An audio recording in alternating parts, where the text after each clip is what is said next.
મારું નામ ડૉક્ટર પરાગ ભટ્ટ છે અને ઝાયડસ હોસ્પિટલનો હું ગ્રુપ એચઆર હેડ છું.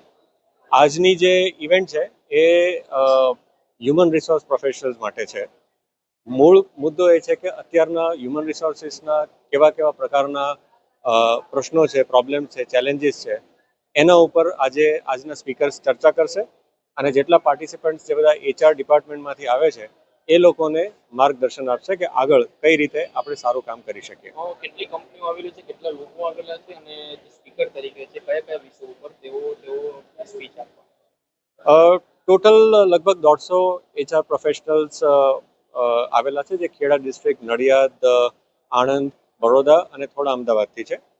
અને લગભગ આશરે 35 થી 40 કંપનીઓમાંથી આ લોકો આવે છે, કદાચ એનાથી વધારે નંબર હશે. અને આપણે ટોટલ 4 સ્પીકર છે, જે અલગ અલગ મોટી કંપનીઓ જેમ કે રિલાયન્સ, રૂબામિન, એ પ્રકારની કંપનીઓમાંથી અલગ અલગ સ્પીકર્સ આવે છે. અને એ લોકો ખાસ જે રિક્રુટમેન્ટ કરવામાં અત્યારે કેન્ડિડેટ્સ મળતા નથી, તો એની કેવી રીતના આપણે અલગ અલગ કંપનીઓ પ્રેક્ટિસ કરે છે અને લોકોનું રિટેન્શન, એટલે કે લોકો જોબ છોડીને ન જાય એની માટે એચઆર ડિપાર્ટમેન્ટ શું કાર્ય કરી શકે છે એની માહિતી આપશે. સૌથી મોટો બેનિફિટ શું રહેશે આગળની સમયની? આનો સૌથી મોટો બેનિફિટ એ રહેશે કે એક તો એચઆર ડિપાર્ટમેન્ટ એવું છે કે જે આમ થેન્કલેસ જોબ કહેવાય.